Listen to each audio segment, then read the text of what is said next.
Hello, everyone, and welcome to the stream of the best and worst Autobots and Decepticons.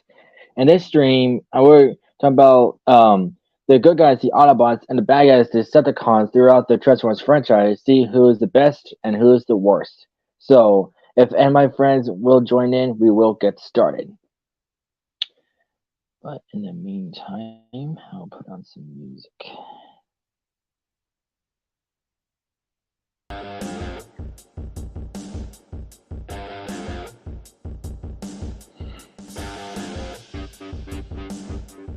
Oh,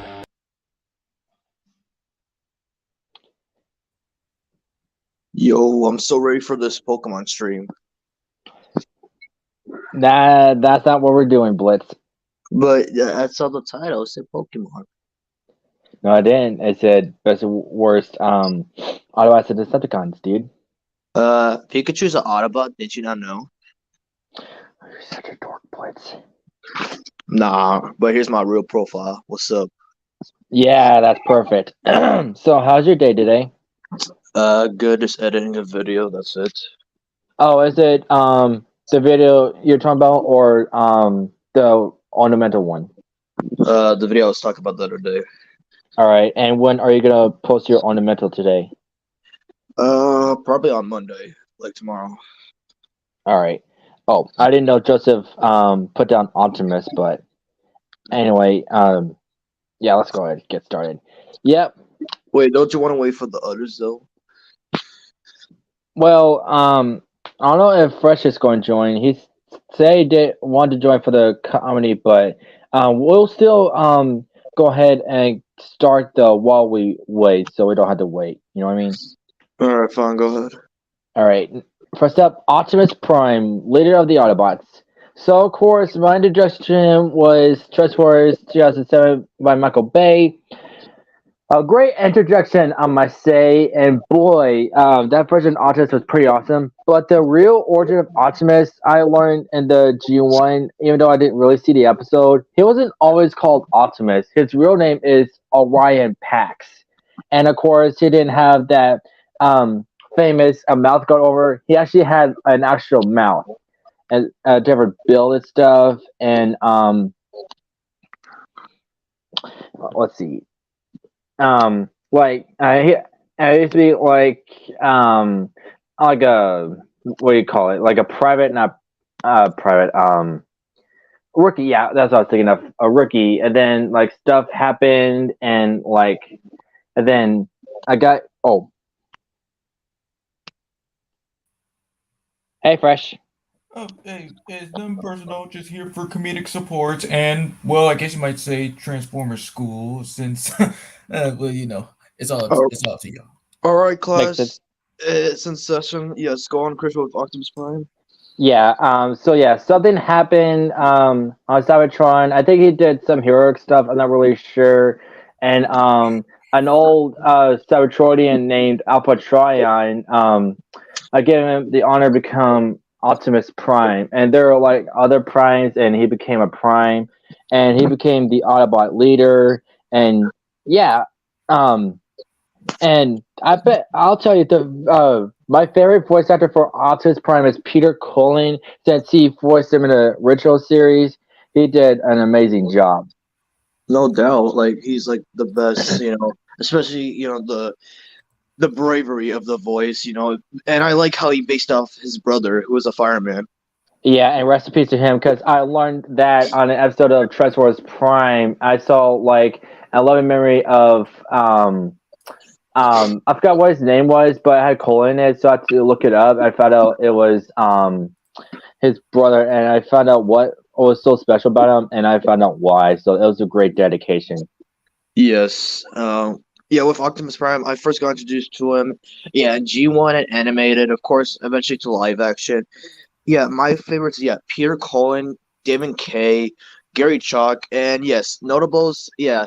Even though it didn't really count, for Matt, I liked Fred Shores and Gary Anthony Williams' version. What do you think about the Earth Spark version, voiced by Alan Tudyk? He honestly did great. Yeah, he did. And wait, what's this? I'm trying to zoom in. Yo, it's Dippy Fresh. Oh, it's Dipper. No, it's Dippy Dippy Fresh. Well, it took me a while to figure out who it was, but on your side, Fresh, and didn't you tell me you saw the origins of Optimus on Watch Mojo? Yeah.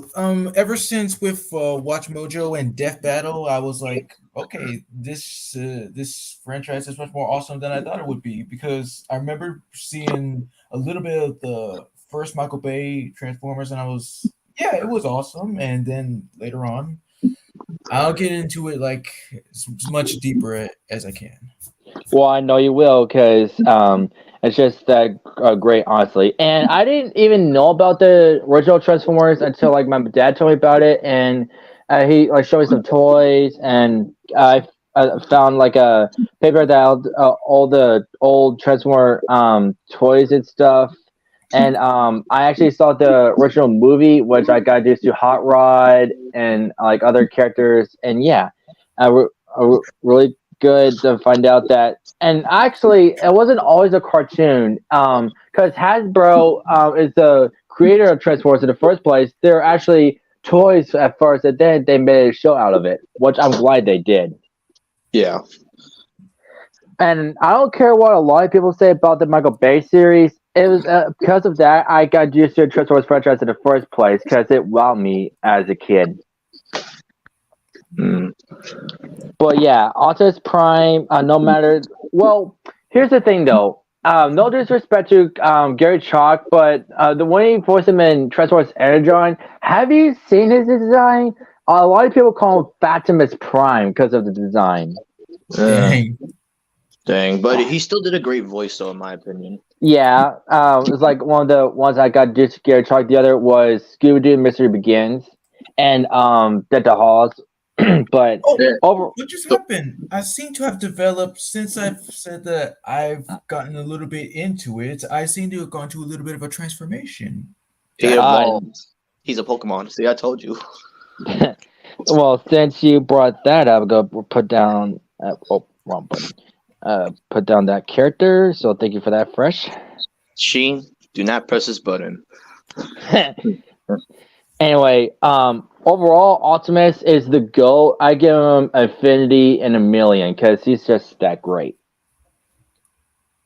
Yeah, me too. And it's just strange how ridiculously nice and heroic he truly is.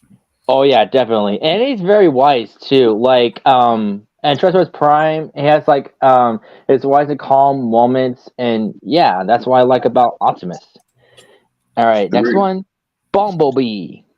It's a Bumblebee beast. Don't worry, this won't sting you this thing. Good to see you, Bumblebee Tuna. That's a joke from AC Ventura. Anyway, so yeah, Bumblebee, like Optimus, I got just the Transformers 2007 movie, and he doesn't actually talk in that movie. He actually speaks through radio, but in the other cartoons and the G1, he actually spoke. And that original timeline, I like the Autobots. He has like a small build. He's like the shortest of all the Autobots, but he's actually like one of the most popular Autobots ever. He even got his own movie in 2018. That was like one of the best Transformers movies I saw back in the day. Yeah, best. And a lot of people like that movie because he's all cute and all, but yeah, especially Michael Bay version, it's really cool. And every time I see Camaro, I think of Bumblebee because it's based off of that. And the real reason Bumblebee is a Camaro in the first place because like Michael Bay wanted to like promote like the car brands and stuff. Like of course Ironhide is a part of them and stuff. So it's like a brand thing. And of course, if you wonder why the Transformers are dirty while their cars are a bit shiny, because they explain like. Because if they want to promote it, they have to look really squeaky clean and stuff. I found that out on the video I saw on YouTube. But what's your thought about Bumblebee? The Bumblebee. Yeah, no doubt. He's like one of the best Autobots, just being a great, sidekick to Optimus, And the part with his own movie, it really determined, like, he could do stuff by himself, basically, proving he's a true hero and all that, And for me, I don't really mind if it's a radio sound or, like, talking voice. He's still an awesome Autobot. Of course. And he became his own leader in Transformers Robots in Disguise 2015, where he had his own team. Excuse me. Of course, Exactly. it was after And the event of Transformers Prime. exactly. And for my best picks for Bumblebee, yeah. Of course, yeah, top one has to be Bumper Robinson, Will Friedle, the original voice of him from G1, Dan Zahn, I believe that's how you say it. There was also who would I say? Oh yeah, Dylan O'Brien, who voiced him in the Bumblebee movie. You guys? The Michael Bay one, a little bit of the Bumblebee movie, the one in John a little, Prime, Transformers Animated, and War for Cybertron games, and yeah, those are my favorite movies. But it's kind of disappointing that he didn't appear in Armada, Energon, or Cybertron. And I thought Hotshot was Bumblebee the whole time at first, but no. Uh, I guess he's supposed to be replacing Bumblebee because he's got his colors. Uh, But overall, Bumblebee is like again a popular Autobot of the group. So I give him an Infinity and plus. agreed. All right, next one, RC. Oh yeah, RC. For me, I first got introduced to it in Transformers Animated. Me too. Yeah. And fun fact, she is based on Princess Leia from Star Wars franchise. Exactly. Even the design looks like her, boat robotic. But yeah, with her, and yeah, Transformers Animated. She used to be a teacher to like young Autobots here and there. But sadly, Yeah, like during the war, and yeah, she was like a love interest to Ratchet and stuff, which we'll talk about in a little bit. But And yeah, I want to explain more what happened. Basically, they got stopped by Lockdown, another character we might be talking about afterwards. But yeah, they got stopped by him. She lost her memory, and the Decepticons took over her memory. Because of the source. yeah, and mainly the reason she lost her memory because Ratchet used his EMP blaster, and because of that, he removed it. Exactly. But remember, Prowl also got one of those. Oh, I guess I forgot about that. But yeah, and like the best RC besides the G1 is the one in Prime. Exactly. Like, she did prove herself in that one. And especially, yeah. The She new, is like, bad A. exactly, And I like how they kind of changed her colors in that one. Yeah, and there's actually a joke because like in later season, when Bumblebee changed his colors because of the Predacon arc, and she mentioned if I switch my colors, I'll be all pink, which is a nod to the G1. And there's actually a toy I saw on Google that where she's actually pink. It's like a New York type of thing. I don't remember what it was about, but yeah. But I prefer blue and Prime, but her voice actress, similarly, Mato, how do you say it? Montevato. I know who you're talking about because she's also part of the Loud House and the Casa Grandes. Yeah, and someone The else. Molly McGee. Thank you. That's a good example. But yeah, RC, like one of the female Autobots ever, and yeah, no matter which version, she's still really great. Addition to the Autobots and Transformers franchise. Really glad they came up with her, and yeah, nothing wrong with her. 10 out of 10. Exactly. All right, next one, Prowl. Prowl. Yeah, for me, yeah, of course, before G1, of course, it was animated for me. Same here. And yeah, in this version, all thanks to Jeff Bennett, his personality is like all ninja and all like being calm, stealthy, and whatnot. But he's pretty cool. Like his hubcap shurikens. I used to actually have a toy with him. It came with him and Cybertronian Mechatron. I got it for Christmas many years ago. It was like around the time where Transformers Anime was still selling toys and stuff. So yeah, but other than that, he kind of reminded me of like a robot version of Master Splinter because of how like Kami is, just trying to tell Bumblebee what's right or wrong. Well, yeah, true. And of course, sadly, at the end of the series, he sacrificed himself. It was a good sacrifice, It was sad, but he did it for honor. Yeah, And what do you think about his version and the G1? G1, I was kind of like, okay, they always like change designs here and there, but I don't really mind it at all. I like that version, especially him being voiced by Michael Bell in that one. Yeah. But yeah, this version of Pro is my most favorite, and I also saw him in Transformers Energon, which is not really my favorite. Hmm. But the G1 and Transformers Anime Pro, I give it 10 out of 10. A thousand because how cool he is. And DDO. Next up, Cup. Okay, yes, the name is weird, but here's the thing though. You want a cup of Joe? Joe Mama? Anyway, yeah. I first got introduced to him in the Transformers 1987 movie, where he first appeared, because around that area, they need to have a new room for new Autobots and new toy lines. So Hasbro literally killed off the Autobots, meaning having the Decepticons kill each Autobot, like Optimus, Ironhide, Ratchet, Wheeljack. So yeah, and Cup, he's one of those angry old timers. It's kind of like Ratchet and animated. So yeah, and of course, being partnered with Hot Rod and stuff, but he's not that bad and stuff. And what? That's the thing. I was just putting down more suggestions. Oh, okay. I thought you wasn't my intention, but yeah. Cup. Even though he gets annoyed by Hot Rod a little, later on he respects him, and since Hot Rod became the leader of the Autobots, he became like one of his teammates and stuff. So yeah, Cup is a really great guy. 10 out of 10. Yeah, same.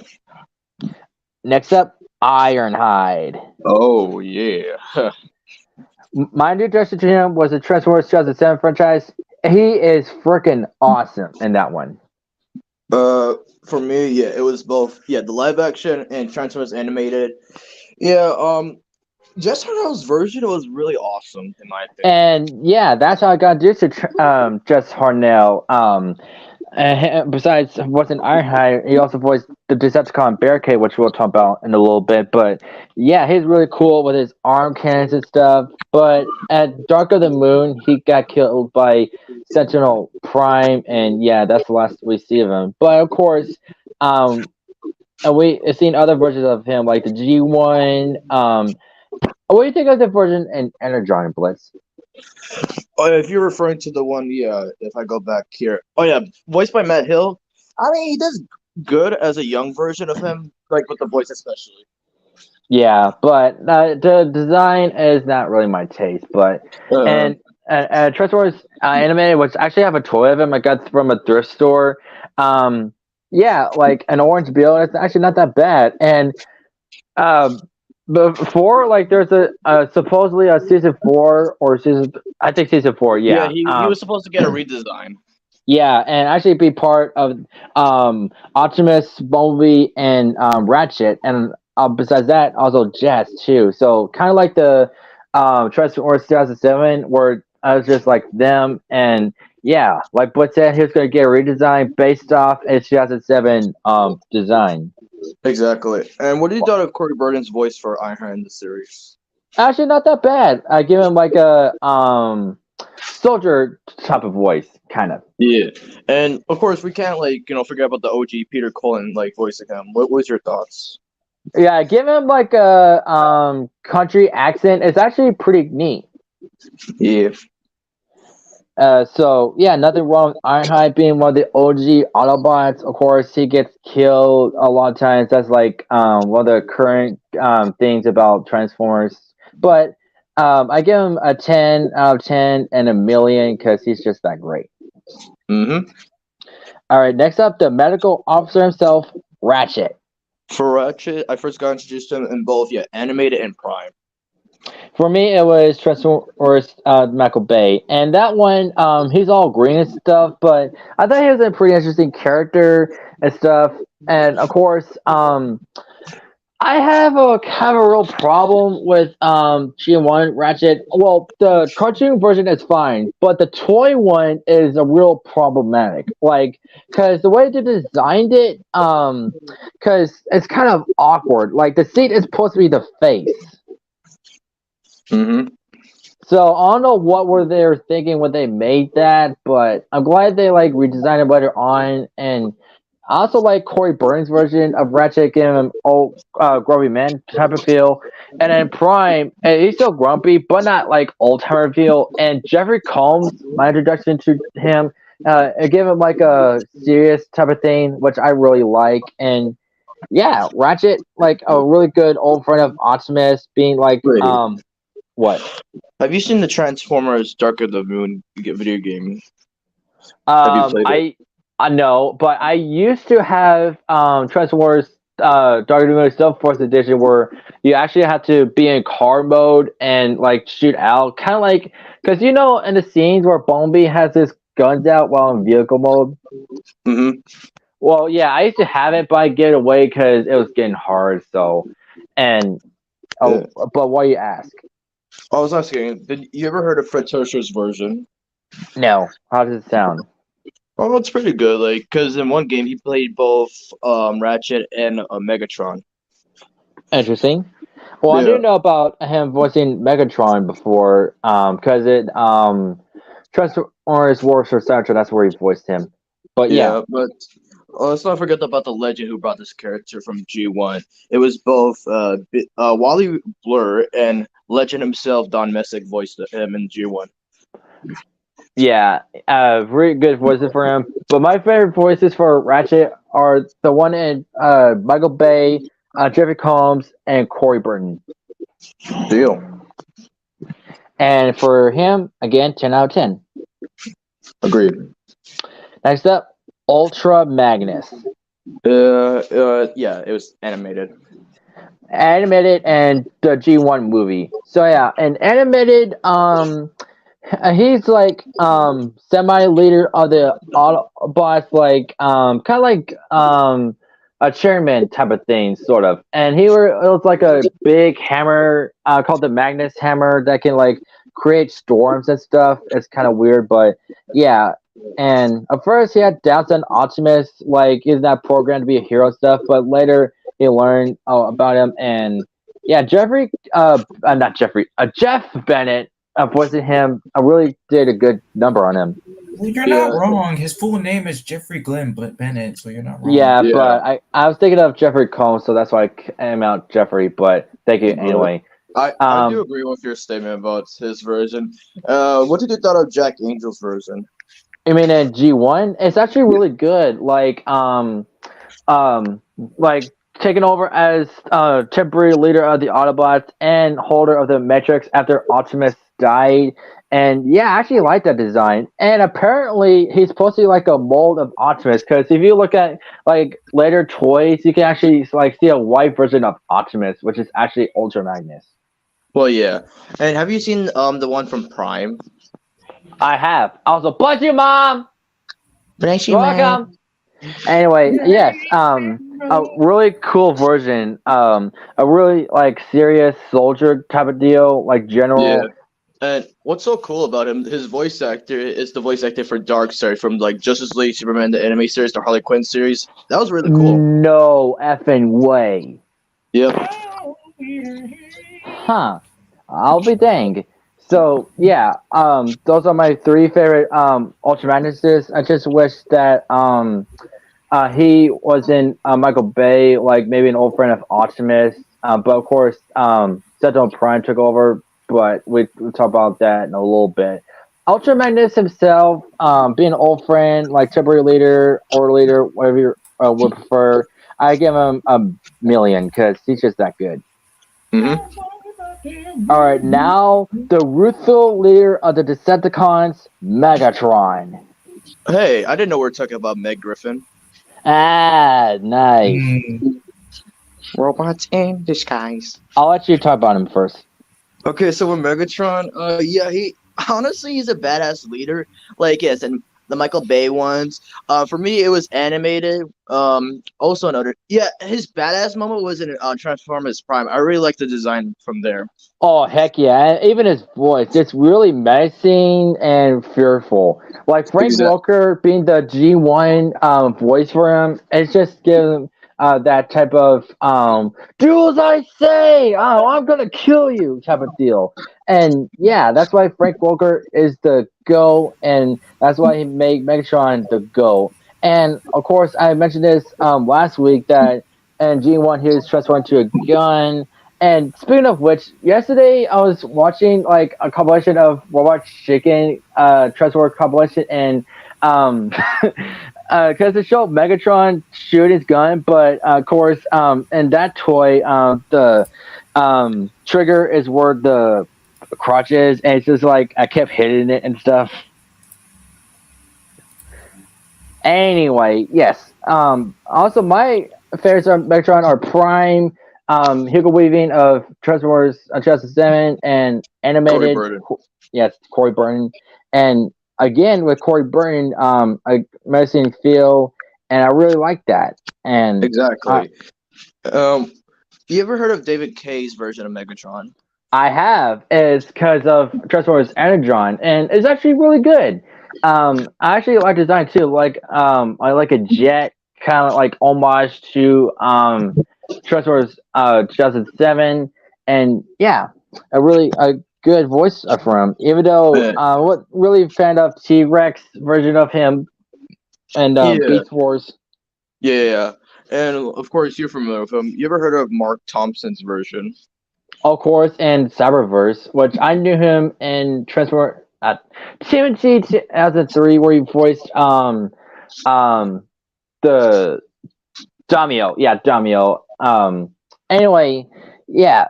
No matter the version of Megatron, the top one, of course, G1 for me because is that great, and also tied with Transformers Prime, and I give him a 50 million because he's just awesome. Oh yeah, and your side, Fresh? Oh yes, I mostly agree with with everything you said, and yeah, 100%. One of the greatest villains of all time. Like, and and yeah, you really do like how like Frank Welker's raspy voice for him. It just makes him just stand out as an intimidating foe, and yeah. Definitely. All right, next up, the wannabe Decepticon leader, Starscream. Starscream, the heir. Yes. Let's just name the goats of him. Yes. First one is Tom Kenny. Of course, Charlie Adler. Of course, Steve Bloom. And of course, the original voice of him has to be. I'm just looking up right now. Oh yeah, Chris Collins. But you could go first, Christian. Yeah, of course, I also got introduced to him in the Transformers movie. And the first one, he didn't really spoke, but his voice was different. And the first one is like, I need to serve you more, Megatron. The humans have taken it. But later on, it's like, oh, I need to save you, Lord Megatron. Oh, I've been taken over since. Kind of like that. And Charlie Aller did a dang gum job doing that. I mean, Exactly. it's like, how it got introduced to Charlie Adler, and dang, I would thought he would do a great job, but he did. And when I saw him again in Transformers Animated, like I that's why I learned about Starscream taking over as leader of the Decepticons because he thinks Megatron is so weak and stuff. He thinks he can take it over, but of course, the other Decepticons doesn't really think so. But he kind of did took over while Megatron was down, but he stepped down, of course, Megatron being back to life. But yeah, Yeah. Tom Kenny's version, like, an angry, yellow type of deal, but that's what I like about Tom Kenny. Yeah, immediately as I heard the voice, I was like, yeah, this is Tom Kenny because of the Ice King, because it sounds familiar. And what I also liked about the animated version was like, I like how people are referencing, Patrick and SpongeBob and, Transformers. Yeah, because Bulkhead, which we'll talk about, voices Bill Fagerbakke, which Wait, him and Bulkhead voices built what? Wow. wait, I mean, it's usually the other wait, way around, but I didn't know. wait, did I actually say? okay, voice Bill Fagerback. Oh my god. Dude, that'd be awesome. Wow. Yo, Mr. Autobot, dude, can you come over here? We want you to voice this guy named Bill Fagerback. God dang it.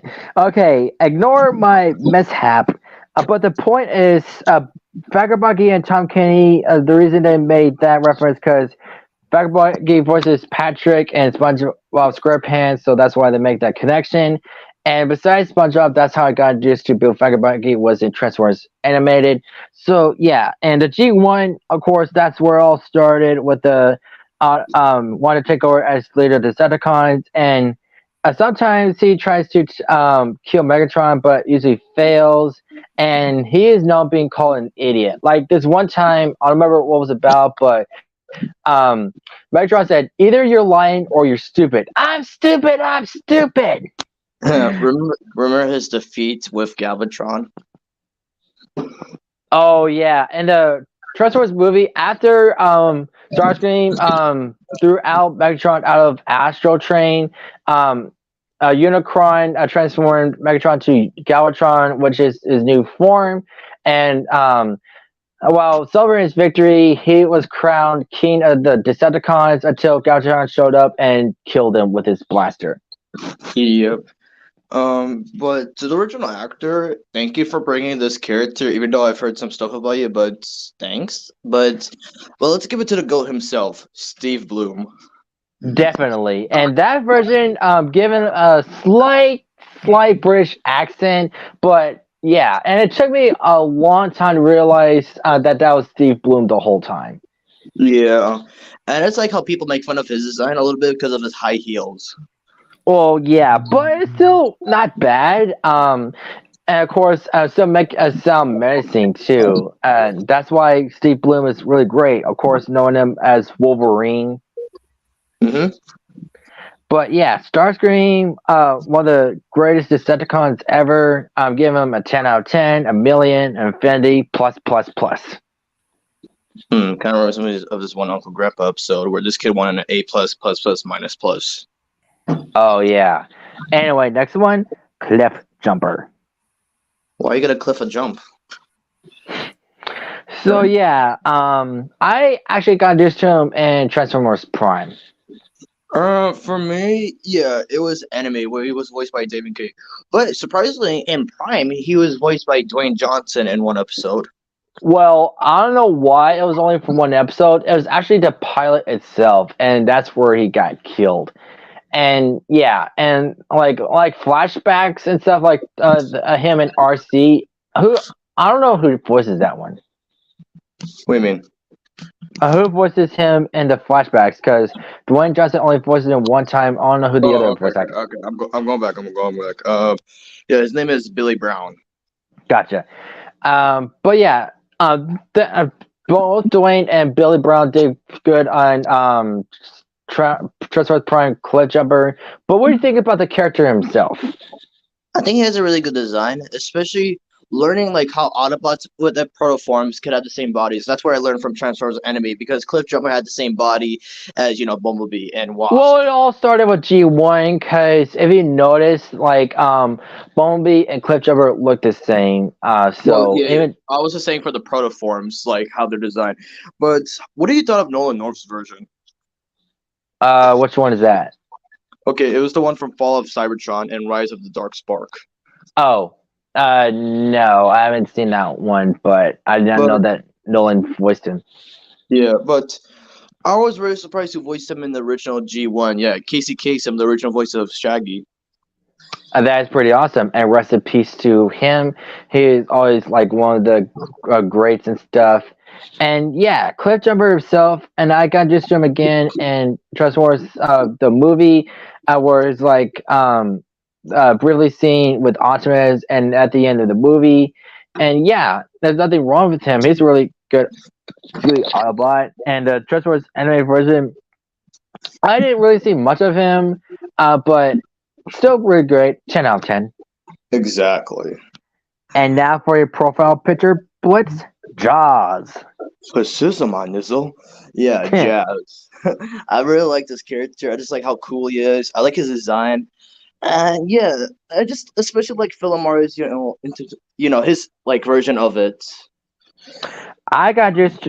Oh, who's there? Uh, what the Who heck? is it? Oh, it's just some random guy.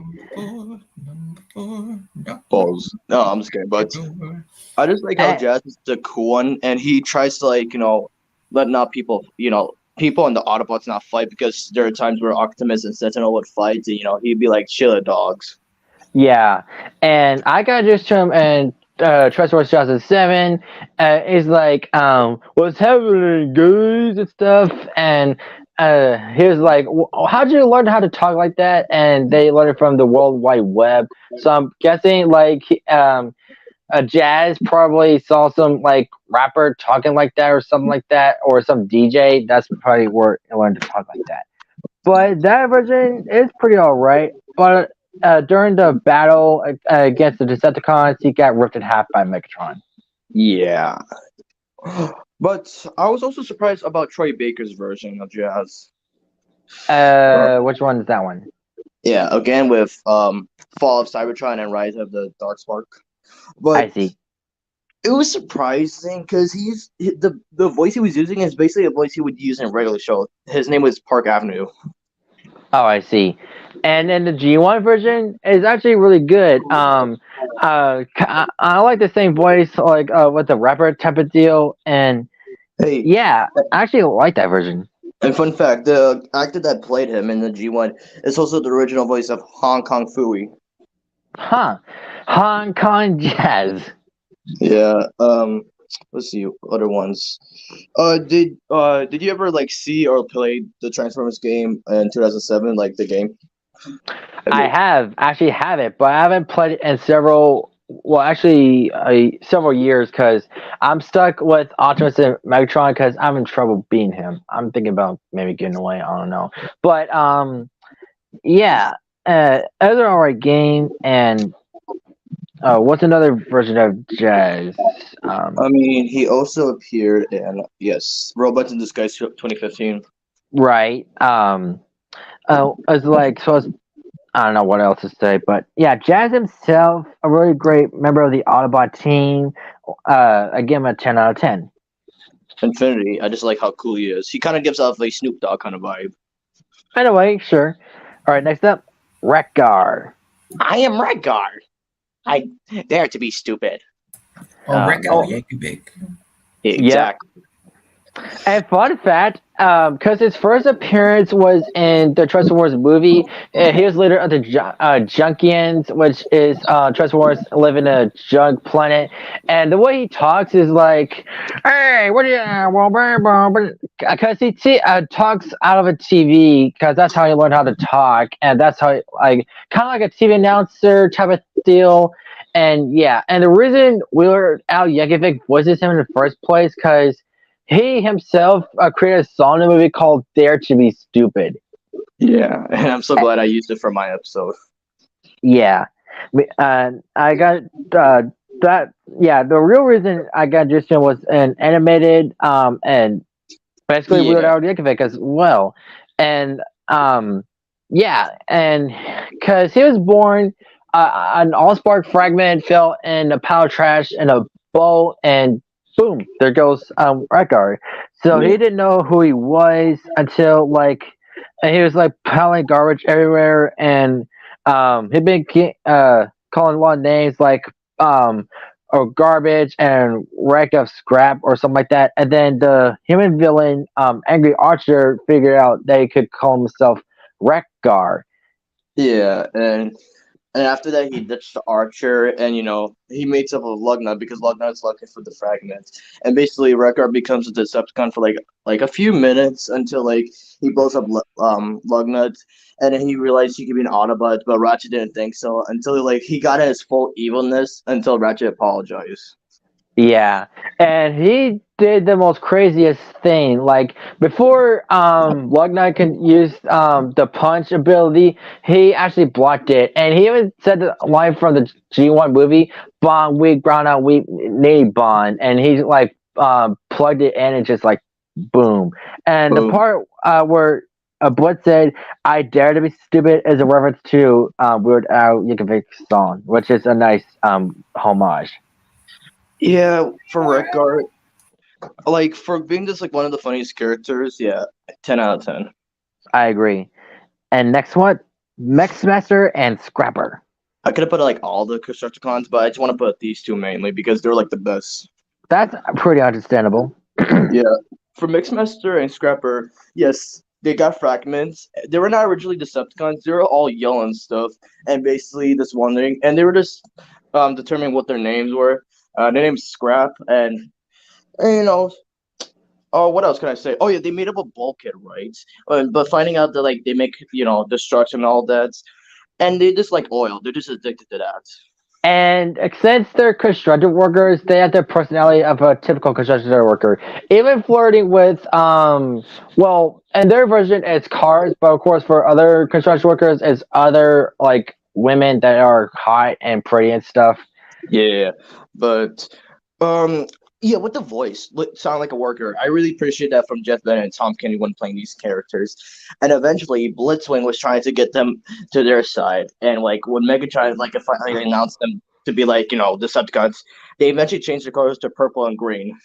Yeah, and it's all thanks to like insignia stamp thing, which hurts like hell to them. Yeah, and then eventually, they get lost because of this whole explosion with the Earth spark and everything. And then we see them in another episode where they meet with their new boss, Dirt Boss.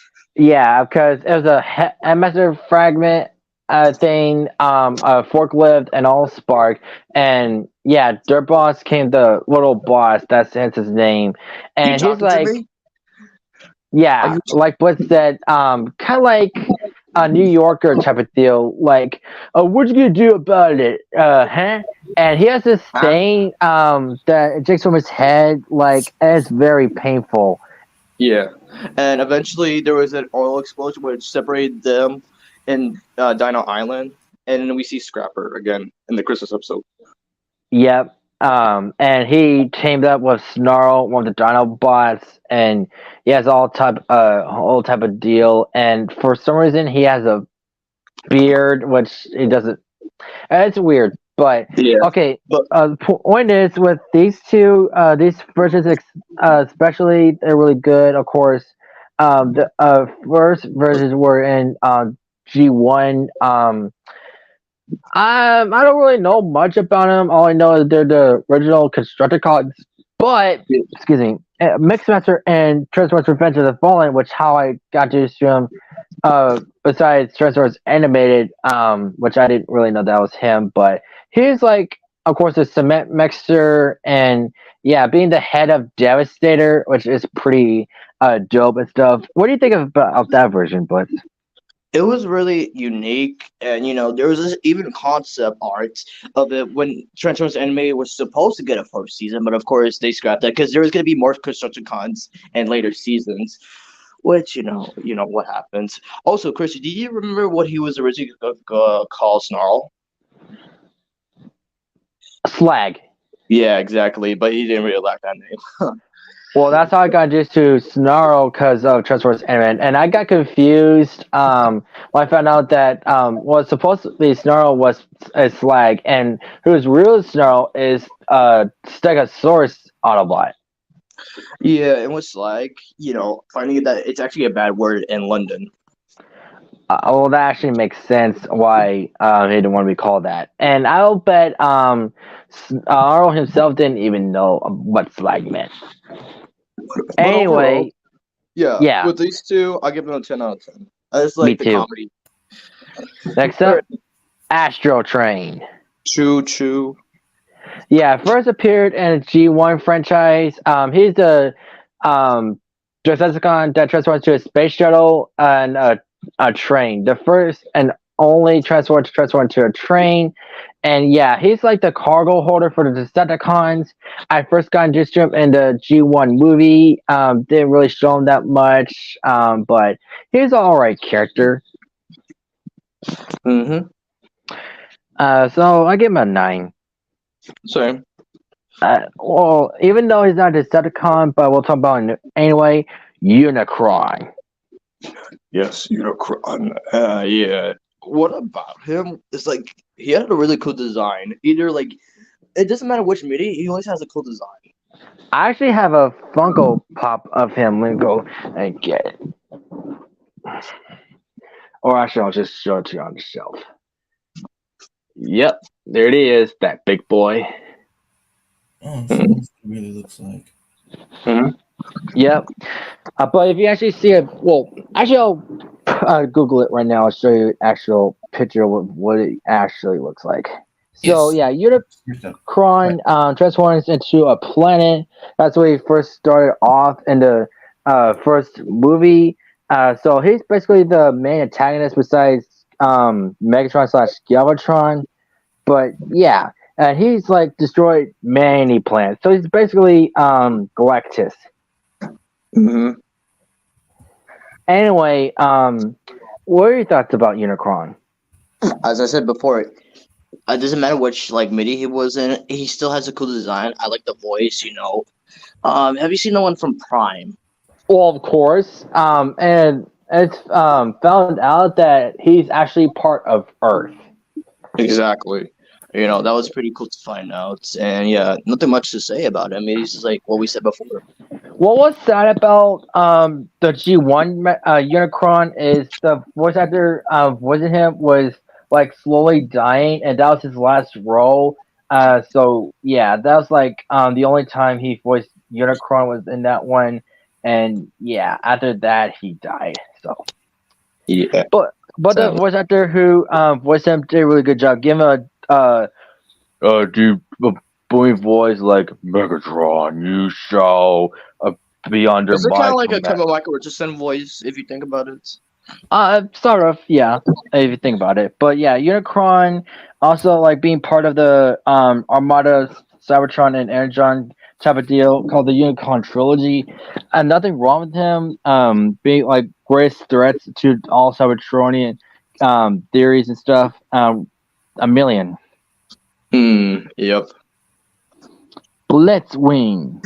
As usual, Black Narachnia, you fools don't fool me. Yeah. So yeah, this is how it got just to Blitzwing was in animated.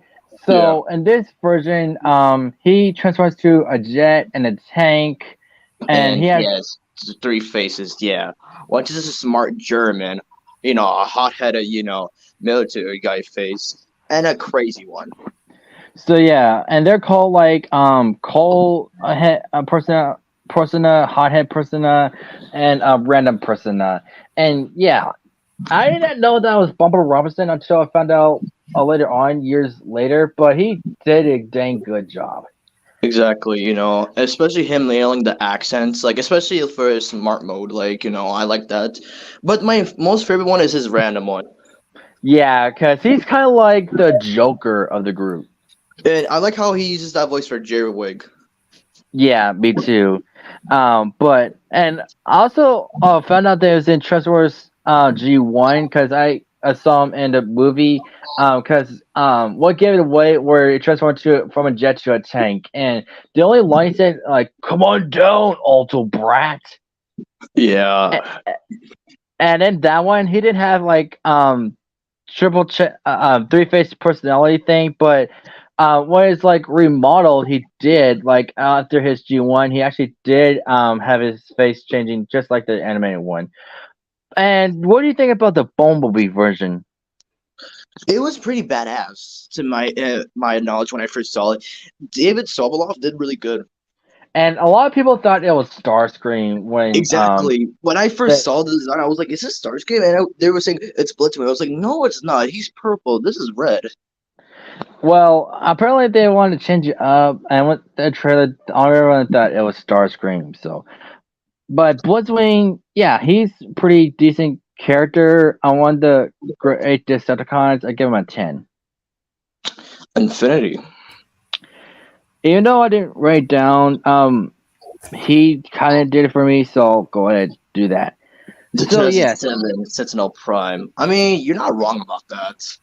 yeah, that's how I got used to Sentinel Prime. Even though he first appeared in G1, not that special. So in this one, he's a bit of a dick, and by that, like he has like Toto with Optimus being like rivals and stuff, mainly because after that incident with Elita One, and yeah, that Yeah. had thing, and Mhm. he's a like a And suck up type of deal. he's a suck up. He's competitive, and it was really shocking when he was given honor of being the new Magnus. Yeah. Yeah. Well, I And thought Optimus was because he's the one that was carrying the hammer. well, even though he carried the hammer, it was like it was going to him, Sentinel Prime, because he was in Cybertron the whole time. It has to be somebody from Cybertron. Yeah. I see. Most Sentinel Prime. Oh yeah, I remember one episode he actually got the headmaster actually took his body. Yeah, and a funny thing happened. Like Optimus is looking for him. He's like, "They're down," and Optimus was laughing. He's like, "You promised you wouldn't laugh." Oh man. And man, Derek Cave did the funniest laugh too. Like, Yeah, it wasn't funny as hell. But despite the character, I did like the voice actor that voiced him in this one. Yeah, Chauncey Coleman, who was the original voice of Michelangelo from TMNT. that is pretty cool. And a version of him in Dark of the Moon, like a almost like Alpha Trion, but yeah, and he's like kind of old, not really. He's like in charge of these things called pillars, and and it's like Optimus was like honoring him and stuff. Cinnamon Prime wants him to teach him and stuff, but later on found out that he made a deal with Megatron to save Cybertron, so he killed Ironhide with a blaster called Cosmic Rust, and yeah, it's all type of deal. It became like one of the antagonists and stuff, and yeah, Yeah. one half part, Megatron like half killed him, and then Optimus did the rest. And the best line ever did is like, "You have to realize why I betrayed you. You didn't betray me. You betrayed yourself."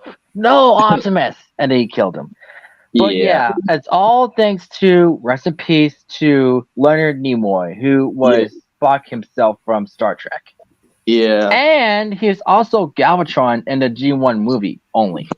Exactly. Getting to roles from the Transformers franchise, it's truly an honor for him. Yeah, that's how I got introduced to Leonard Nimoy, was in a G1 movie before I found out who he really was. But yeah, Sentinel Prime, even though I didn't like his like personalities and Transformers as 2007, I still think he's the right character. I even used to have a toy of him, but he broke. I need another version. Anyway, maybe an 8 for him. The 2007 version, and the Dark of the Moon, 9. Okay, for me, it's a 5 for 2007. Yeah, for like the live action, 9 out of 10. Also, I'll be back. All right, that's fine. So, how are you enjoying this, Fresh? Oh yes, it's just great to see y'all just being yourselves and just want to just stay back and have y'all have your moment. Good to know. I'm shocked to realize that nobody just can't. Wanted to can't. Wanted to come. Bobby might be busy with something, but that's fine.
Hi, movie watcher. Hello, Christian. How are you today? I'm doing all right. That's good to know. We're just waiting on Blitz. He said he'll be right back. And I'm back. Oh, and Yeah, here's movie movie watcher. watcher Blitz. Hello, movie watcher. Hello, Blitz. Hello there. Sorry about your stream yesterday. Yeah, I know. The microphone was all effed up, so I had to end it early. That's fine. It happens. Yeah. What are your thoughts about Transformers, movie watcher? What I know about Transformers, I've watched it years ago when I was younger, and I like how they fight against the Decepticons with their arsenal of weapons. Yep. And I meant to mention this.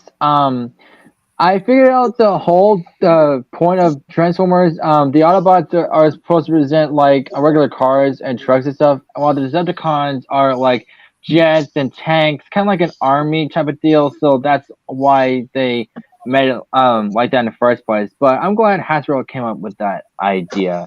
So that's pretty smart what they did. Exactly. All right, next up, Skips. Fresh, you. Oh, I'm sorry. There seemed to be a bit of a mispronunciation. What do you mean? Look at the name. You're not supposed Yeah. to put a P. Oh, okay, Skids, not Skips. What? Okay. What is it? Wow. Is this regular show? Are we gonna have my friend Mark Hamill join us today? Oh, god dang it. Okay, Skids, not Skip, Skids. Okay, yeah, I done fucked up. Anyway, Skids is what I meant to put. So yeah, I would put Skids in Mudflat, but I'll talk about I'll just go and talk about both. So yeah, I got just to both of them and Transformers Revenge of the Fallen. So they're like a twin type of deal, and they constantly fight and bicker a lot. But that's what's funny about them. And about this version of Skids, he's voiced by none other than Tom Kenny. Yep, and I don't really know the guy that voiced Mudflat, but yeah, I really like his car mold.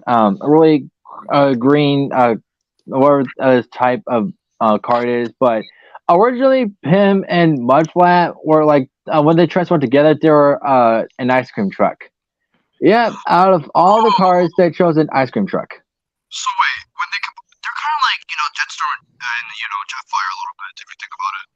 Sure, if you want to put it that way. But of course, Skids first appeared in G1, which I'm not really too kind about. But yeah, that's why Skids and Muffet are my favorite Autobots because of this. They're both pretty funny. Especially the scene where they're in Egypt and they're in that temple thing and they're like fighting each other, like what's happening and stuff. And then Bumblebee just threw them out. And Skids is like, well, that's just rude. And then while fighting Devastator, like Skids was like hanging on to Muffet's hand, like, and that triggered his blaster and like shot in his face, and his gold tooth came out. But what are your thoughts about Skids and Muffet? Go ahead, Fresh.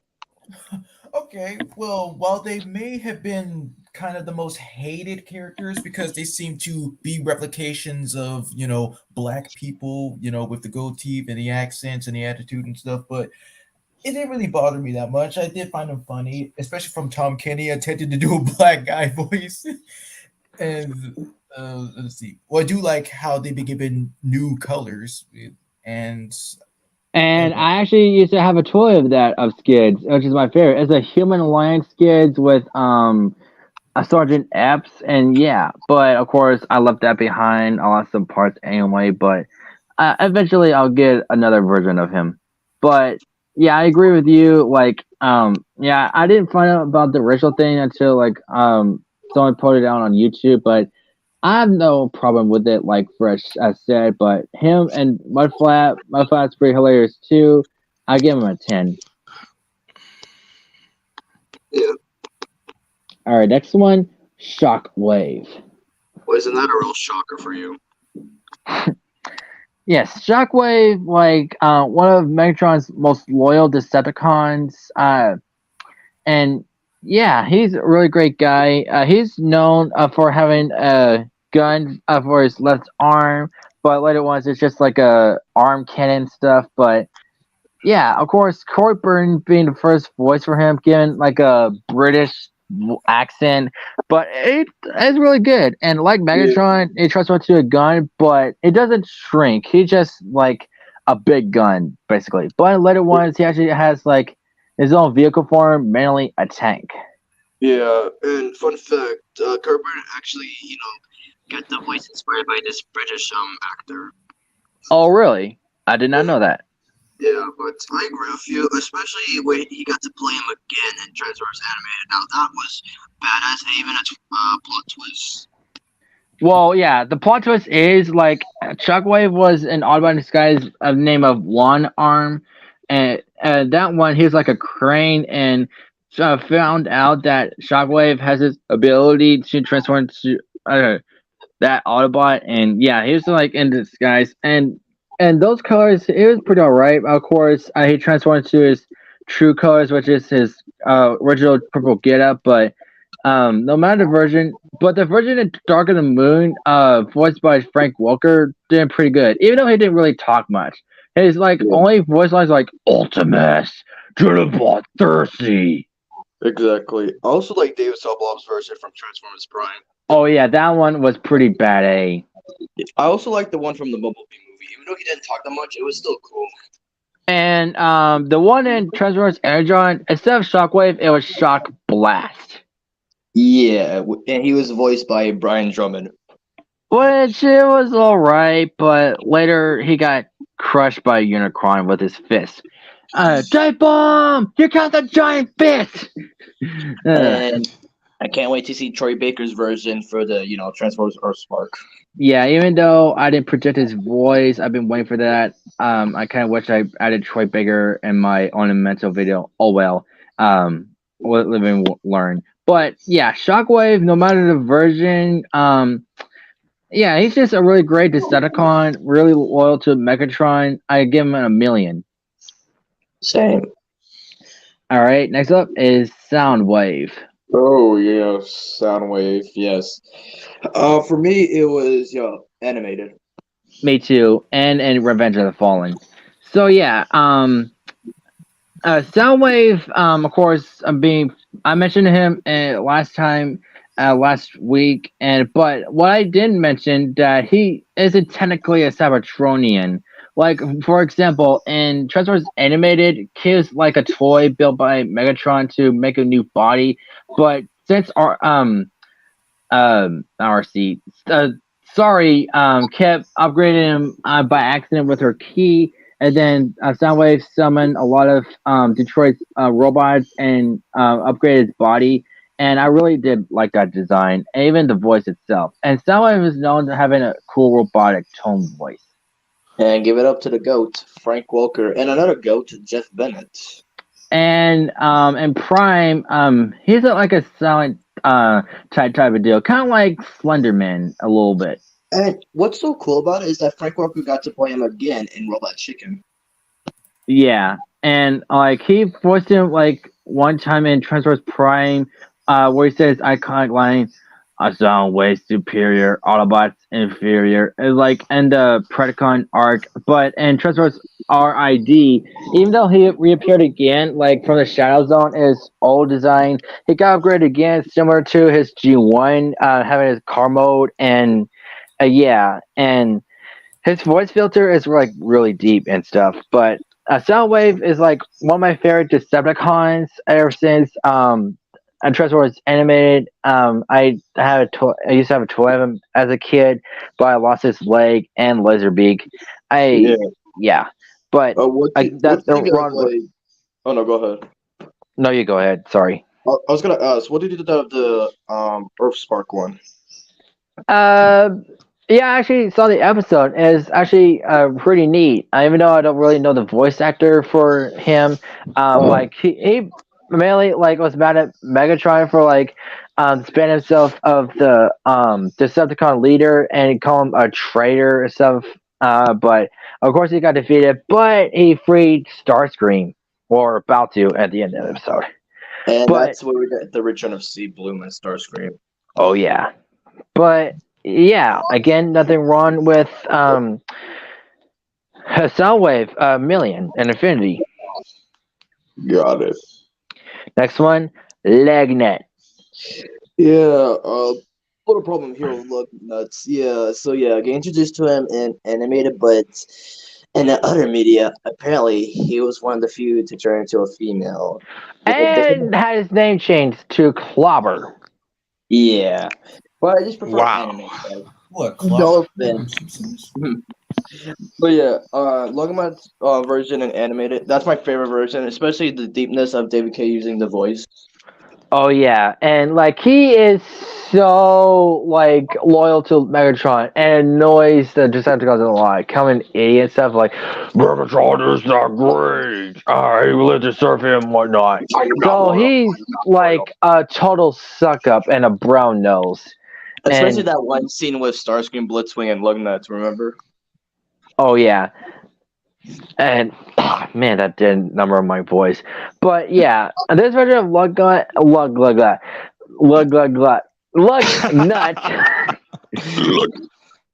Anyway, yeah. So this version of Lugnut, I really love. Dev K is really great for Lugnut. I just wish she appeared more often, but I just give him a 10. Same. All right, Grimlock. Roar. So yes, being the leader of the Dinobots, I don't know how his origin started at G1, but I got introduced to Transformers Animated. Him along with Snarl and Swoop. You see, like they're all Dinobots. Like they're basically attractions in a museum until, of course, Allspark happened and they became the Dinobots. And Grimlock himself has a cam type of deal, like me, Grimlock, the king of Dinobots type of deal. That's what But I like in many about media, the- he actually has normal speech. Like, for example, in Transformers RID 2015, he has normal speech, but he's green, which is a reference to 2001 RID.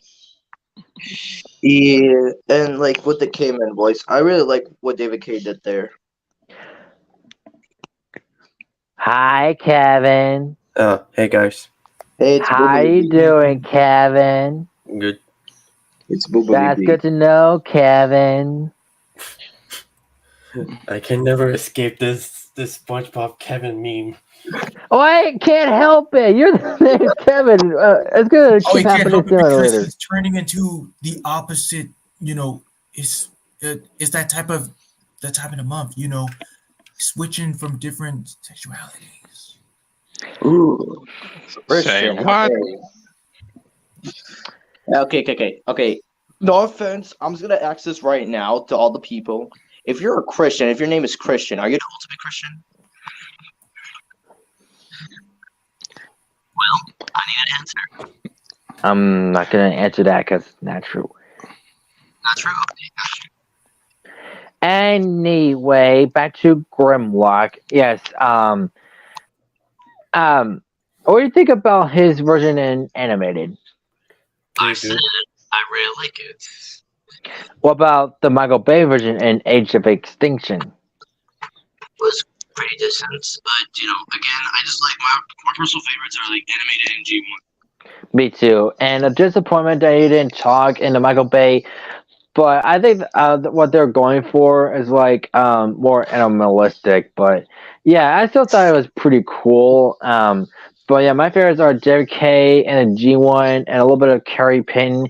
And I predicted his voice in Earthspark, but he's going to be voiced by Keith David, which is pretty dope. I heard a tiny bit of his voice through a YouTube short. And Grimlock himself, great addition to the Autobot team and his own team, the Dinobots, 10 out of 10. Exactly. All right, next up, Lockdown. Down. Yes, Lockdown. First get introduced to him in Transformers Animated. Now he's a bounty hunter. He works for anybody. The Autobots, Decepticons, doesn't matter because his backstory explains a lot. You know, he used to be just like proud, just like an independent student until he took it too far. So whatever he gets for bounty, you know, he always interacts with Prowl, you know, here and there. He just wants that, you know, moolah. Yeah, I got this in Transformers Animated 2, and the voice actor for him, Lance Hendrickson, gave him a really menacing voice. Exactly, because he was also in Tarzan. Was he part? Yeah, I believe he was a part of the Aliens franchise. Yes. Yeah. And he was also because he was Bishop, wasn't he? No, it was King. Yes, he was Bishop. yeah, and he was also in the god awful, you know, Super Mario movie where he plays Princess Peach's father. Oh, dang. And I actually know him throughout, like, other media, like, at Detroit Become Human, he was in there. He was also in The Quarry, and... Oh, TMNT 2 as a totally please dog. Pumpkinhead. Wait, say that again, but I didn't hear you. No, it's really movie. Oh, huh. Yeah, anyway, walk down, and I really like that version with the hook hand. And I used to have a toy of him, but I don't know what happened. I think I broke him. I don't remember. But the Action Extension one, same role, but it was all right. I actually still have a toy of him, but he's all right in that one. Yeah, and wait, what was I about to say about Lockdown? Oh yeah, he did a reference to mention Omniverse with his hook. Yeah. Yeah, But like another his one- hook show up in the in like his hook from animated shows up in Omniverse. Exactly. Yeah, because He of gave Derek C- J. Wyatt. Yes, he gave us Grimlock's sword. Yep. So yeah, another one with Lockdown, like one of the greatest Decepticon or Autobot threats, 9 out of 10. Wait, are we gonna talk about the movie version? If you We want. already did. Well, I didn't. Kevin, if you want to talk about it, go ahead. Okay. I like the movie design.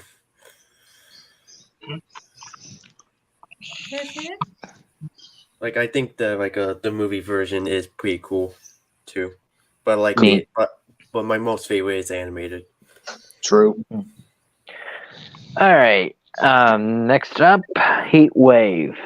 Yeah, another cool rule, for Steve Bloom. Yeah, seeing the first episode of how these kind of Autobots, origins, being like kind of the leader of this. Yeah, Chase could be a leader, but I just like how Heatwave takes it. Yeah. He's like a tough guy, kind of like the muscles of the group, like always training stuff. And ironically, since his voice actor is Steve Bloom, he also voiced a character with Heat in his name, Heat Blast, in the original Ben 10 series. Imagine Heat Blast and Heat Wave. He would be, fire truck, Heat Waves. Nah. But, Well, here's the thing though: Heat Blast is fire, and Heat Wave is water. I'm just saying, because it would splash him. That's the thing. Yeah, and I think he was in G1, if I'm not mistaken, along with Chase and Blade. Yeah, Chase and Blades are also part of it.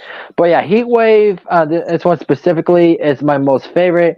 And the one in Transformers Rescue Bots Academy, I didn't really like the voice much given, but I like how they event his chin a little bit to make it more rectangular.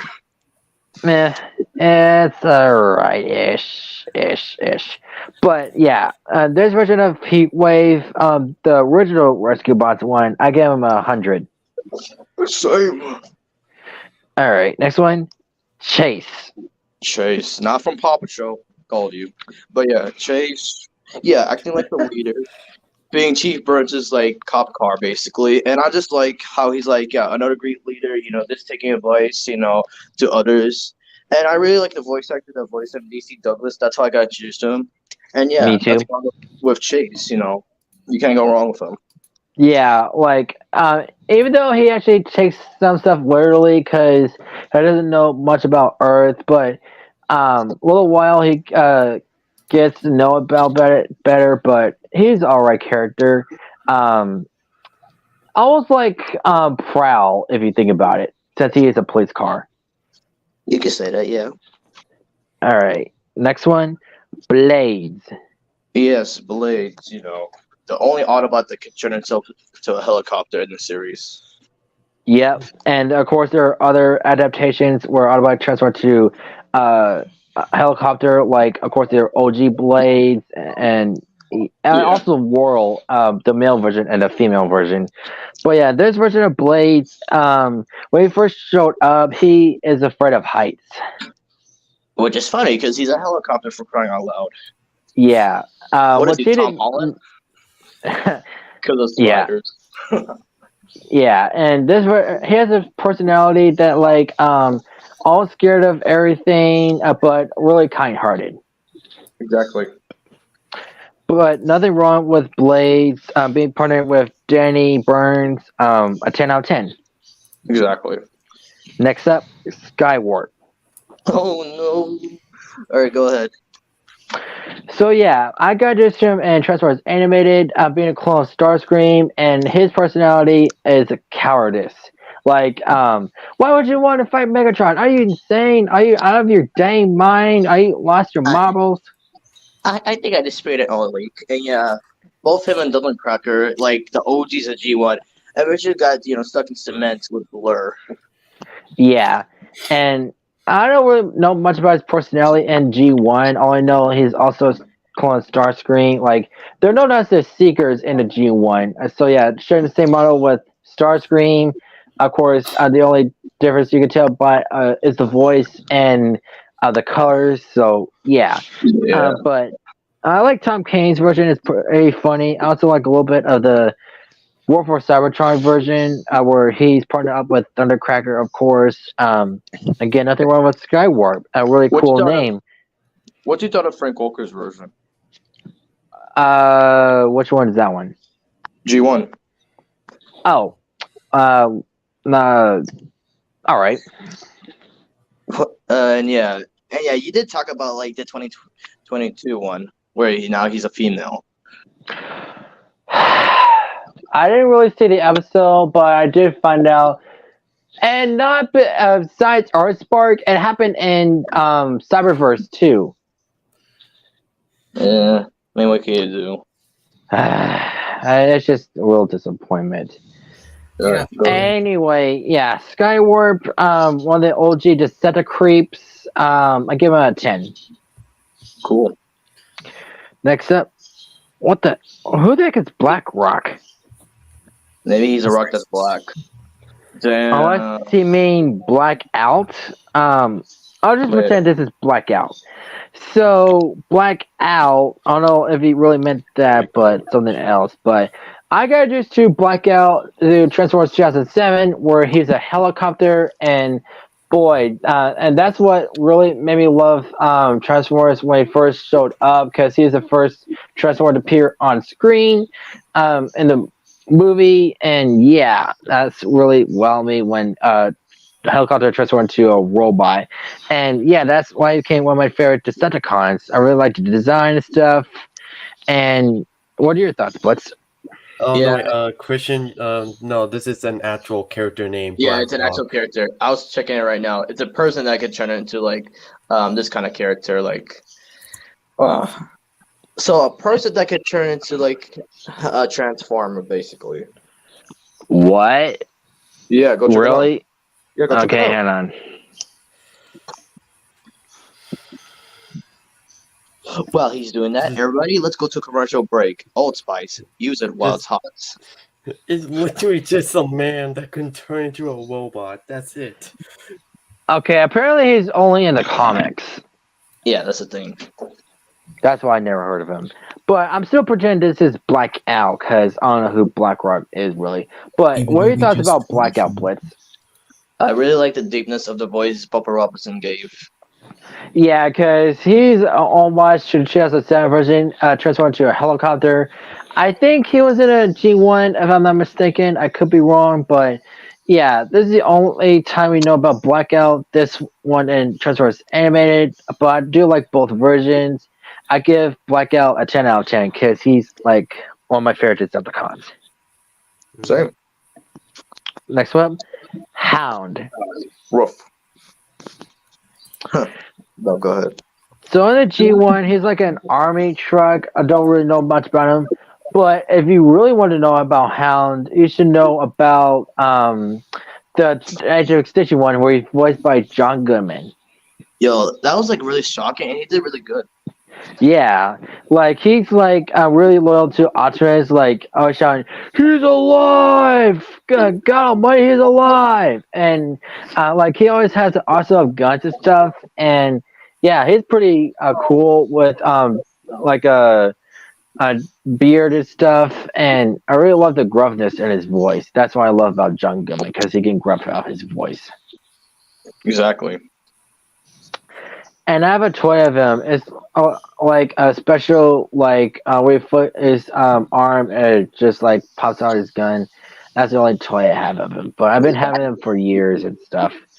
But yeah, Hound, like being one of the OG Autobots and finally getting the spotlight in live action is pretty dang cool. I give him a 10. Same. Knockout. Badass time.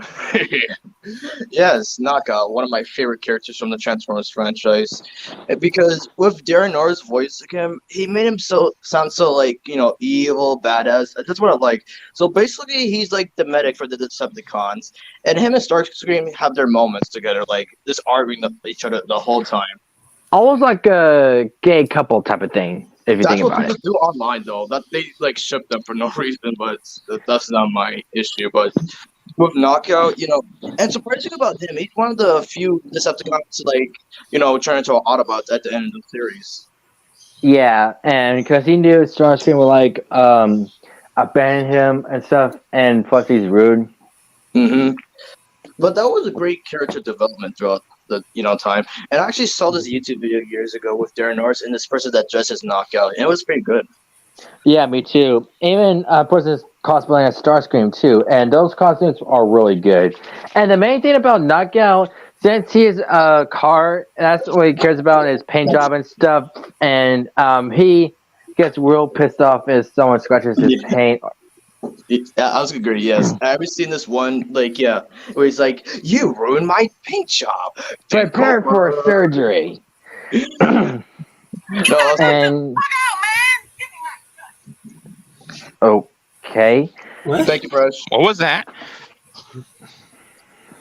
Comedic purposes. See, since his name is Knockout, and I said you got knocked the F out from Friday movies. Mm-hmm. Yeah. Okay, that makes sense. But yeah, I really love how Darren Norris voiced Knockout. I wish he appeared later media, but there's still nothing wrong with Knockout. I give him an infinity. Exactly. You guys' opinion? Same as you. Cool. Who the heck is Atlas? Atlas? Who the F is this man? Atlantis. I don't know. Teen Titans. Let me go search this. Yeah. I'm searching right now. I'm searching the interwebs. So is he a character? Wow. But he only appeared in this Japanese version of Transformers called Transformers Zone, and he's also part of the comics. Oh, that's why I've never heard of him. Okay, so skip that one. Galvatron. So yeah, I technically talked about him a little bit because of Leonard Nimoy voicing him, but I didn't really talk about how Galvatron became Galvatron. So in the one movie, after he was thrown up by Starscream, he was flown in space until Unicron saw him.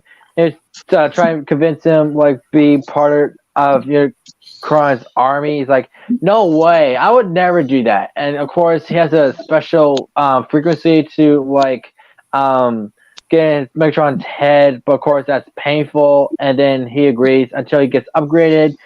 And the design I really do like. Give him a purple type of deal, give him new mode. I don't know what we call that mode for Galvatron, a It's a telescope cannon. / cannon. He turned into a cannon. Yeah, telescope He went- slash cannon He to went me. from gun to cannon. Yeah. But yeah, Galvatron, I really have no problem about, except for Transformers Edge of Extinction, a tiny bit. No disrespect to Frank Welker, but the design itself is not really feeling it. What do you think, Bud? Yeah, I ain't feeling it, bro. I guess you're But- not feeling it right now, Mr. Krabs. But I do kind of want to say, here's a fun fact that I actually found out about the live action version is the giant hole he have. That's a perfect reason of Optimus Prime's sword when he basically there was a scene that just he used Optimus Prime's sword and impaled himself and grind the sword up. Oh.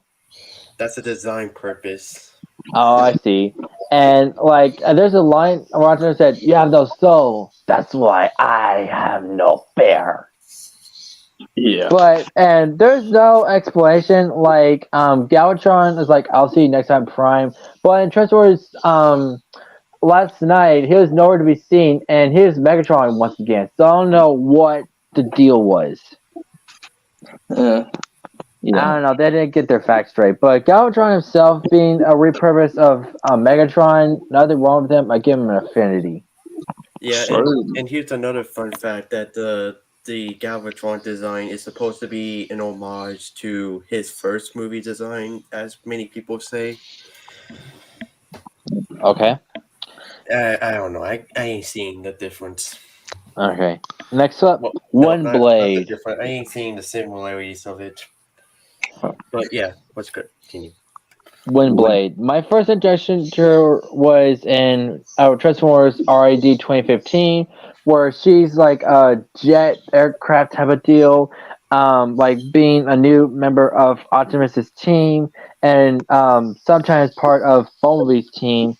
And yeah, she's kind of like the RC of the group, but not really. For her first appearance in the toy line was like Transformers Generations, DIW comics and stuff. I didn't really read those. Some of them I did, some of them I didn't.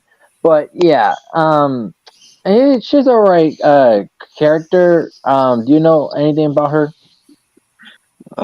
With me, Windblade, all I just know is about her origin, and I kind of like the Chinese look they're going for, the design of it. It was really good. It kind of reminds me of the designs that we'd use for Mulan. You could say that, yeah. Yeah, but I have no problem. She was a good addition to the Autobot team. I agree, and I give her a 9. 10. And now for my profile picture, side swipe. Swipe. So yeah, my introduction to him was Revenge of the Fallen, and holy crap, he's cool. Like him skinning around, having arm blades and stuff, saying "Dang, I'm good" after slicing up sideways. Yeah, I thought he was pretty cool. That's why he became one of my favorite Autobots. And yeah, I got reintroduced to him again. One in Transformers Cybertron Adventures, which is a Wii version of War for Cybertron, and in RID 2015, which in that version he's kind of like a punk teenager type of deal. But yeah, and with the actor that played James Remar, who plays Vilgax from Ultimate Alien and Alien Force, I thought he did really good with the voice. Wait, which one? The Revenge of the Fallen or the other one? Dark of the Moon. Oh, Dark of the Moon. Oh, I didn't realize that. Mm-hmm. I prefer the Revenge of the Fallen a little bit, but yeah, Sideswipe again, one of my favorite Autobots. I have nothing problem with him. A million for me. What did you thought of? Yeah, you said the video game Revenge of the Fallen. What did you thought of Nolan's version? It's all right. I'm actually replaying it right now on my new Wii because I only played it once a couple of years ago, and yeah, I haven't got to that part yet. But anyway, Joseph also suggested this one, Optimus Primal. Well, that's just Prime. Yeah. So yeah, he first appeared in Transformers Beast Wars, and fun fact, Ron Perlman voices him. Well, yeah, now, but in the show, You should like mention who voiced him. Well, it did. And yeah, Gary I am also excited for the new movie. Me too. Same here. Who voiced them in Transformers Beast Wars though? Well, before I say anything else, let me just go back to make sure that if I'm right, I'm right. If I'm wrong, I'm wrong. Yeah, it was Gary Chalk. Okay. So yeah, Optimus Primal being Optimus Prime as a gorilla, it's alright. I don't know what else to say about him. Do you? Oh well, I'm already like, okay. Basically, I'm already kind of like rewatching Beast Wars at this point. So here's the context I know about it is basically the Maximals and Predacons they're in the G1 timeline. Basically, like they're the ancestors of the Autobots and Decepticons. Yeah. That's like 1,000 years in the future, and then they travel back in time to prehistoric Earth. And basically, the Earth has it has way too much energon that is poisoned their whole body. So that's the reason they have beast modes. Mhm. I don't know. I don't know. But yeah, again, I can't wait for the Ron Perlman voicing him once again and Transformers Rise of the Beast. I would really like how the CGI looks in the movie, way better than Beast Wars. So I'll give him a Yeah, 8. if you rewatch Beast, I'm rewatching Beast Wars in 2023. How did I stoop this low? Yeah, damn. And there was even a Beast Wars reference in Transformers Animated. Oh yeah, when Wasp turned into Waspinator. Yeah. And then they transport to like another island, and you see Waspinator and Black Arachnia, and she get visited by these animals. Yeah, because her and Waspinator were in Beast Wars before, so that's a nice reference. Mm-hmm. But and we will talk about Black Arachnia, and after that will be Waspinator, and yeah, next one, Bulkhead. Bulkhead, yeah, first get introduced to him in Animated, which Bill Frickerbaki, he did really good. Of course, and there's an Energon version, which is basically him transforming into a helicopter, which I don't really care about. But yeah, Bill Frickerbaki, like Blitz said, did really good, and like one of my favorite roles besides Patrick Star, and yeah, him transforming into like a army style SWAT van truck thing. I don't know what you call that thing. Hey Christian, What?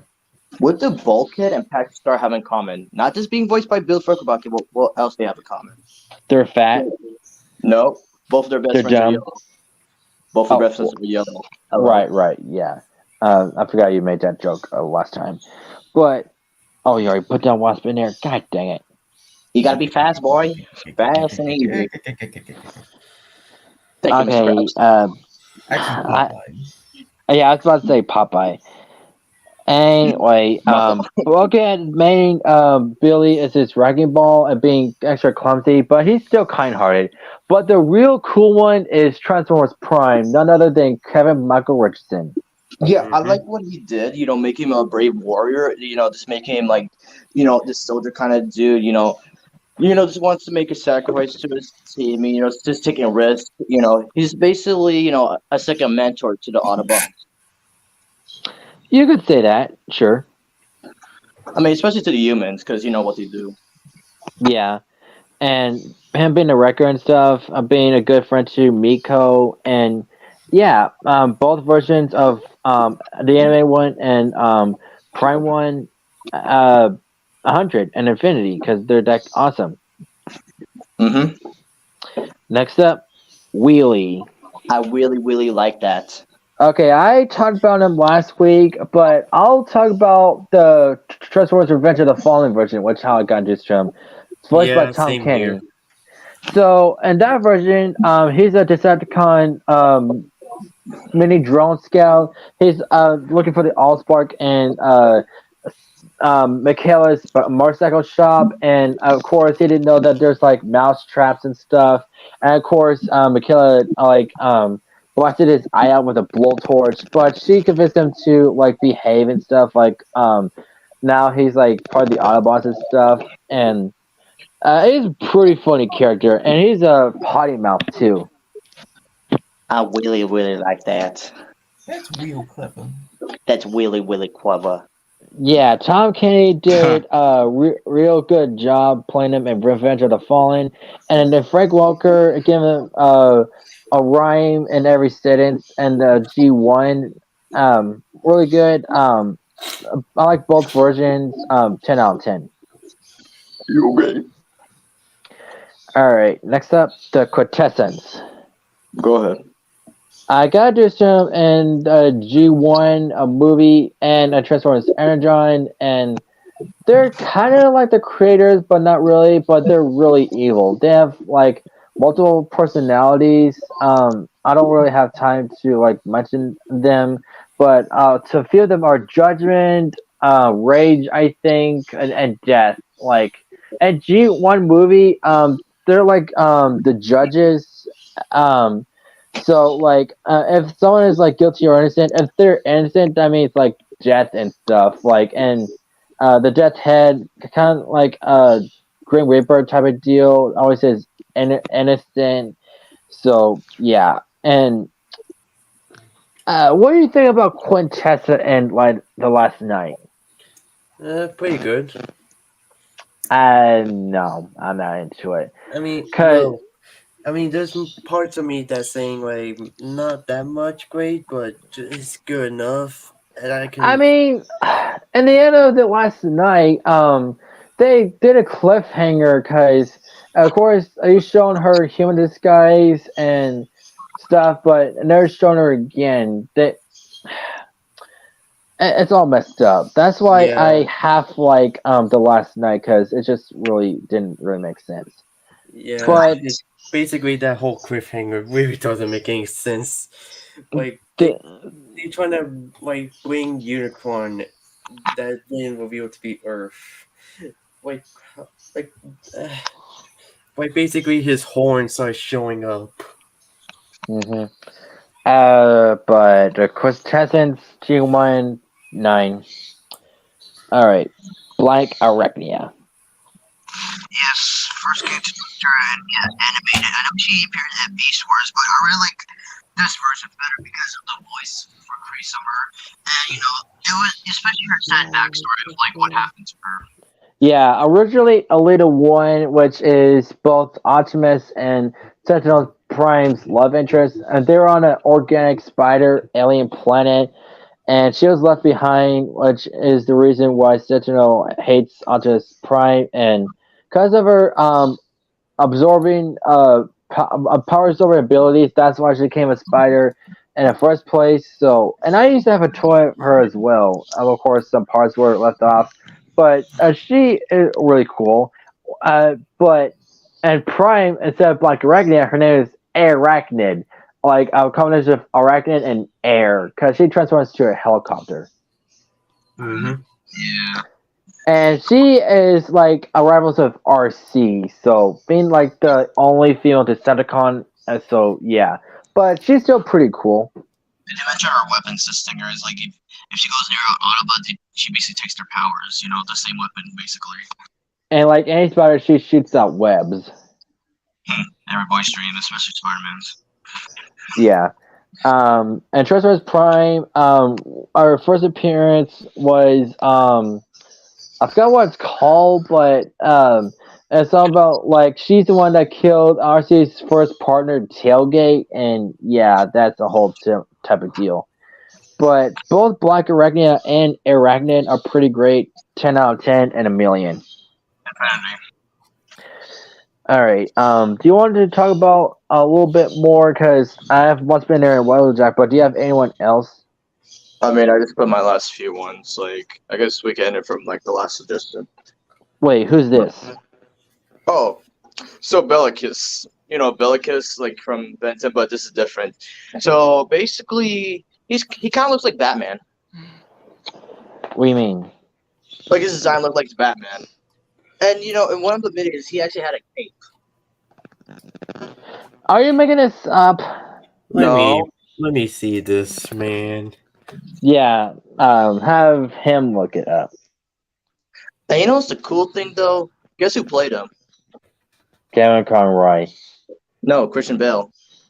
Yeah, see, he was making it up. God dang it, Very Blitz. funny. You know how Blitz is. But go ahead, Blitz. Talk about Waspinator.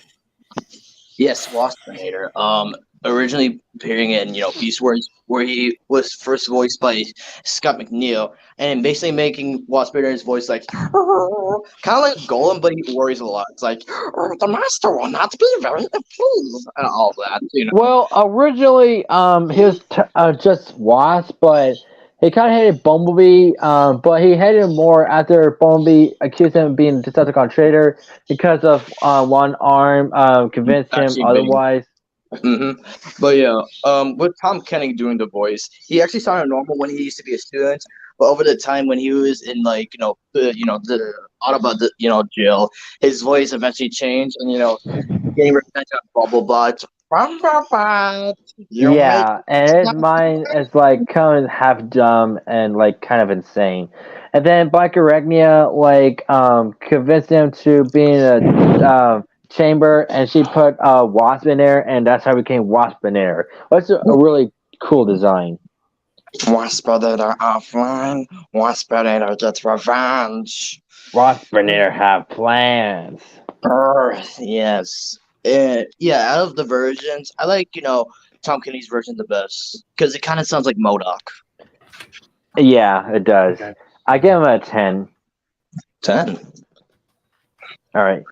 And if no one else have any other Autobots or Decepticons to talk about, I got one. Oh, you do? Type it in. He already typed it in. Oh, you did? Oh, okay. Oh, that's good. That will be the really last one, actually. So, Okay. next one, Wheeljack. I kind of got introduced to him in G1, but I really got introduced to him in Transformers Prime. Yes, that's a good introduction. Like, his version over there. But what are your thoughts about Dark of the Moon, where he's called Q? It was fucked up. Yeah, I didn't really get it. Why did you transform into an old man? Like, are you trying to make him look like Albert Einstein? Yeah, that was what I was about to say. I think it was supposed to be like he looked like Albert Einstein, but yeah. I didn't really like that. So yeah, I put I don't like that design either. Yeah. But the G1, what's really neat about him, like, he has like these things on his side of his face, like they light up when he talk. Mm-hmm. I don't know if y'all even see the toy leak of Wheeljack from the new movie. I have, and it's alright design. And have you heard of Steve Bloom's version? Which one's that? The Bumblebee one, which was pretty pointless because he only said one line where they were like, battling the Autobots. He was like, "There's too many of them," and that's it. That's the only line he got from the Bumblebee movie. Then why bother have Steve Blum voice him? It's going to be like one line. And then again, they had RC voiced by Greg Delisle in that movie as well. Just saying one line. I don't get that. Yeah, that's a wasted opportunity. But yeah, my favorite version mostly is Transformers Prime. Mm-hmm. Nice. Or like he's Boca's old friend, and he's like an old man because you can see like kind of like wrinkles in his mouth. And he's pretty cool too. He's got like twin katanas, and he's got like a battle mask. No Monsters G1 design, and yeah, there's nothing wrong with him. Of course, in G1 he got killed in the G1 movie, and well, I'll just give him a 10 out of 10. Same. And now the one who took over as Optimus Mental Hot Rod / Rodimus Prime.